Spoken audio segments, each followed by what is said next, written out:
country. Well, why not? Where there's cow, there's bovine. And nobody can deny that. Where there are cow, there are bovine.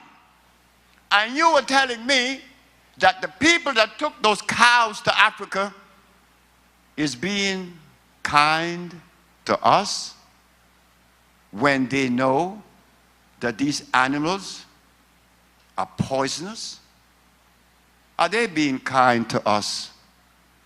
No, they're not. I know Arabs in Africa that sells our people pork, but he doesn't eat it. Why would he do that? Is that being kind? That is where Urwa comes in. I am a member of Urwa. In Urwa, you don't even entertain a thought about injuring someone else. Not even a thought. In Urwa, Urwa is where we become impeccable. Urwa teaches us what not to eat. Because what you eat will determine how you behave. You don't want that. The rest of the religions in the world, they all are good. But they also need to be updated, you know. We need to help the religions of the world, because I grew up in religion. And you know, we grew up in religion and we feel good, and it is good. Because it contains us, discipline us, which I still remember. And me, like I said, I'm a Muslim. I'm a Seventh-day Adventist. Every 13th Sabbath, I used to have to go do my recitation because I'm a Seventh-day Adventist. And I loved it. Then I was an Anglican. I was in the Anglican church as an altar boy. So you see, I'm the product of religions. I am the product of religions. I just happened to notice the chapter about the health aspect of the religions. And we need to make our preachers aware, look, we are sick because unconsciously we are violating God Almighty. We don't want to do that anymore. But then, we didn't know about the deleterious effect that blood and starch was going to have on our brain. Oh my God. Now to think about it. Go read the Bible again. The herbs are for the healing of the nation. Well, why can't we do it? And why don't we do it? You know why? The blood and starch going to tell you, you better not. You're going to die. Don't you go to God now. You're going to follow me. I am the blood and the starch that you have been conditioned with. You're going to listen to me, not the Bible. You know who did that to me? My own brother, the preacher man. My own brother did that to me. Yeah, I went into his kitchen. And when I got into my brother's kitchen, I saw a hog head on the table. I said, no, this boy is out of his mind. So I passed by the hog head and went straight to my mom. My mama lived in the back house. I said, hey, Mom, your son have on his table a hog head that's bleeding. They must have just cut it off the hog. I said, I want you to go in and ask my brother to explain to us scientifically why is he going to eat the head of this dead animal. Now, we didn't eat that in the jungles of Africa because there were no hogs there. Look at how we have been reduced to the head of a dead animal. We're going to eat the head of a bleeding dead animal. Oh, I forgot. I forgot that part of the conditioning goes like this. I'm going to eat this dead animal because where else am I going to get my protein? Protein. But the animal is dead and your body is alive. How is this dead animal going to help to nourish this live body? That doesn't make sense. And now we go to the second part, protein. What is protein? Well, I could give you guys the scientific answer. It is one of the 19 amino acids, the building blocks of life. And that's that. Hey, Dr. Steinberg and Dr. Gluck from the pediatric hospital in Washington, D.C. The little girl had sickle cell anemia. She no longer has it, but she's looking at my diet. Said I didn't give her cholesterol protein. Protein? Dr. Steinberg, what is protein? This 19 amino acids. I said, is it electrical? She said, I don't know. But the human body is electrical. Is protein electrical? She said, I don't know. I said, well, you should know, because you're using it as your premise. This is your foundation of your argument, protein. How many electrons per atom does protein contain? Why do you ask the question? Because if it doesn't have any electrons, it is non-electrical. My body is electrical. So how is this animal going to help me? You see, she couldn't answer that question. But those of us who have accepted the word protein, we're satisfied because it sounds scientific. Not with me. You better make sense. Remember what Mama used to say? Make sense, boy. Common sense. Protein. That's a big word. Nothing behind it. So yes, God herbs work. They work all the time. Because it's God. It's for us. God wants us to be loving and sweet. Of course. When I meet Chinese, I'm happy. I've been to China. I've been to many places in China and Arabia. Those folks don't look like me. I met a woman just recently in Los Angeles, one of the sweetest lady that you ever want to meet. This lady, look, I could describe her as being the mother of Jesus. That's how she moved. This lady was so, symmetry. All the way. What race, what tribe? She was a Laplander. She followed the reindeer around Europe, Finland, Norway, Russia, come back around. These people followed the reindeer. I said, tell me about your life. And this lady started telling me about her life. Boy, you know, it's so different from ours. African people who live in the jungle, walking around naked, and we live among these great big animals they call elephants and rhinoceros, and some of the most poisonous snakes. How did we survive? Isn't that something? How did we survive?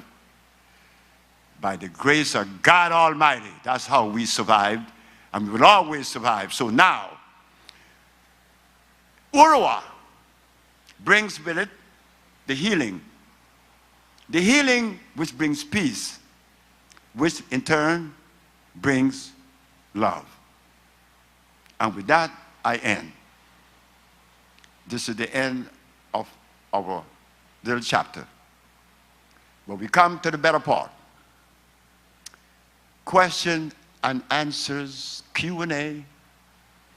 I would like for the public to begin to get their questions together, because this is where much will be ironed out. Are there any questions? Oh, thank you guys. Thank you guys. Good day. Are there different causes for insomnia in different people? And if so, what are the cures? There's not different causes or reasons for insomnia. Remember what I said. There's only one disease. And I said that that disease was mucus. When the membrane has been compromised, she asked the cause of insomnia. Where is the mucus? Come on the brain. So we remove it. That was happening to the tailor that they wanted me to train by, Mr. Boydie Renaud. He couldn't sleep for 5 years, but I was able to have him sleeping in a few days, in a few hours after taking the treatment. He was sleeping because the mucus left his brain. That's where you find the mucus. Young man, your question. I'm glad to be speaking to you finally. And my mother is dealing with lupus right now. And we've been taking the sea moss, the Viento, the Maya, the green food. And we've seen much improvement. But I know you have other stuff to add to that haven't reached Nassau yet. So I'd like to, afterwards, get the names of those things so I could order it through the computer. Yes, sir. Yeah, and then secondly, but the lupus, right, it's leaving, even when it goes, it's going to leave pulmonary fibrosis, scar tissue. Yes. So we really need something to reverse the scar tissue because that's the cause of reduction in the oxygen diffusion and a chronic dry cough, which, the oxygen diffusion reduction causes a constant fatigue. And then there's also a miserable chronic dry cough because of the scar tissue in the lung. Yes, sir. So we need something to really reverse okay. that, because medical science. I would tell Jamal, and I would put that together. What's your name? Teru. Jerome? Teru. T-E-R-R-U. T-E-R-R-U. Like Peru with a Teru. T. But my question would be, what is yeast? I know what yeast is, but is there a purpose for yeast, like a useful purpose for yeast? Because I don't know. There's never been a useful purpose for yeast because yeast is a fungus, bacteria really. It eats away on things. Yeast should never be in the human body. It has no purpose. The human body is composed of 102 plus minerals. Yeast is not one of them. So why should I take any yeast in my body? This is why Jamal is telling me that many of you who is making bread with spelt flour uses the sea moss. Sea moss acts in flour like yeast would. It raises the flour up. So you have a natural leaven here that you could bake your bread wholesome without the yeast, because yeast affects the nervous system. Yeast affects the brain. He said his mother was doing better, but he would like to get something else, and I would tell that to Jamal. Yes, ma'am. I would like to know if God made passion fruit and what is wrong with the mustard seed? Very good. The question from the lady is that ask if God made passion fruit.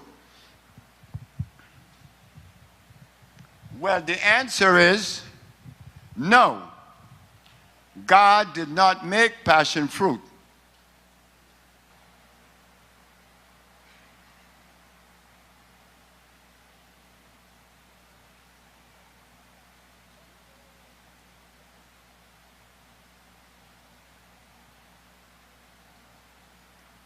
We have on the board here pH. pH is an abbreviation for hydrogen ion concentration. Many of us in the audience may not know what it means, pH. You know the pH value of a thing. You buy your hair conditioner, talk about pH, but you never really know what it is. Well, pH is only a measure used to determine whether a substance is either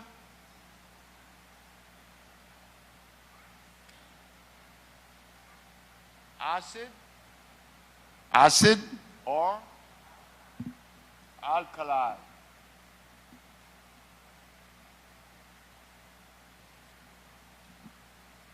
Now, when she asked about passion fruit, many of us doesn't know that passion fruit is like a mule. It's like a horse. Passion fruit is like rice or beans. They are hybrids. They were made by cross-pollinating or cross-breeding. A horse and a jackass makes a mule. But then the mule, the jackass and the horse already were hybrids. They aren't natural. They're some unnatural beasts.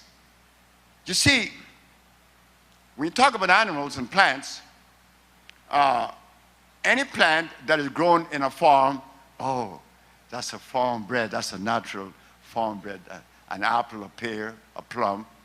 But when you talk about sea grape, that's a wild fruit. When you talk about a dog, oh, a dog is a nice animal. You know, he brings all kind of disease in your house, but that's okay. He's a nice animal. A lion, that's a wild animal.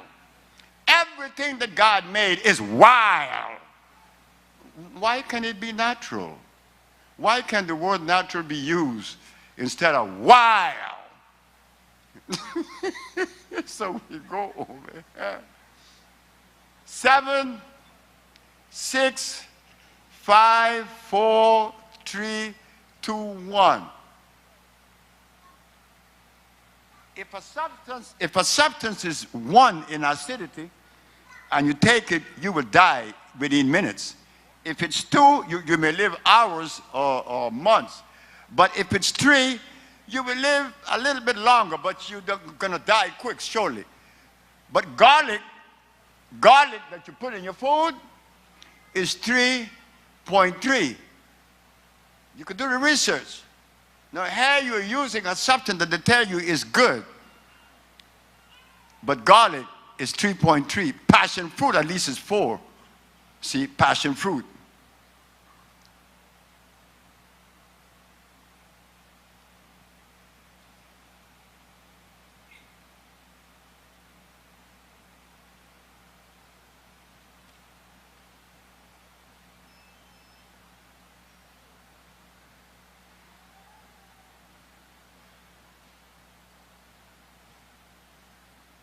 Now you see, when I take all this away from you, what you going to eat now? Ah, that is what they did to us. They took us away from Africa, but they didn't bring our food with us. So now we're eating, instead of diesel, we're eating gasoline. This is why when we sit, we can't really communicate because we're not really balanced. Because I'm eating a food that is undermining my thinking pattern. Shut up, boy. Can't you see I tell you to shut up? This behavior comes from that. From right this over there. That is unnecessary. You know, I have 2 groups of children, or 3 of them. I have children in their 50s. I have children and they're 16 years old. So I have a bunch of children. And I noticed that I never had to hit one of them. But boy, they say, don't spare the rod. Where we get that from? That isn't African. That isn't African. That's come from someplace else. You know? So yes, passion fruit is deadly. It's over here. It's unnatural. You see, we have to begin to research Africa and extrapolate from it the things that we need, and that's what we're going to do with Jamal. We're doing it now. He's bringing you all kind of grains that you didn't know about. He's bringing substance that you should use, and it's good. See, because we're going to begin to heal. We need healing. All of us are sick in here today. Every one of you is sick, and that's including me. And I may be the sickest. I just may be the sickest. But all of us are sick. Why not? Look at what we've been eating. Blood and starch. Now I know that in the audience there are scientists and teachers. But I want you to go and do research. Biochemical research. And find where starch and blood is nutritious. And come back to me. Don't come back with your protein bit.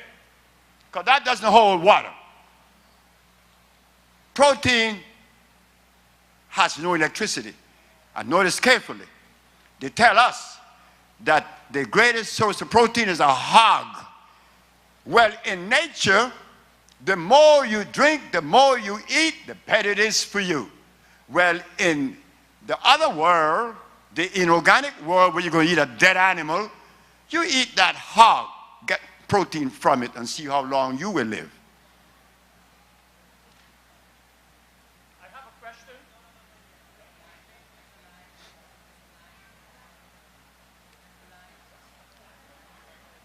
Close to it. Thank you. Thank you. Dr. Sebi, I've been to your shop just to see you and to explain something to you. I've been in this country from 1969, and in 1971, when Mahalia Jackson died, I struggled with my nerves. I got a nervous breakdown. They sent me and the private ward on Sunderland. So I worked there for 2 weeks. And after that, they've been giving me a lot of different medicine, like Proxil, diaphragm, like, y'all had to see with me. That's okay, don't worry about it. You take your time. You don't have to remember all of them. All they right, give you sir. all these medicines. All right. I live there. I've been to Cuba to see different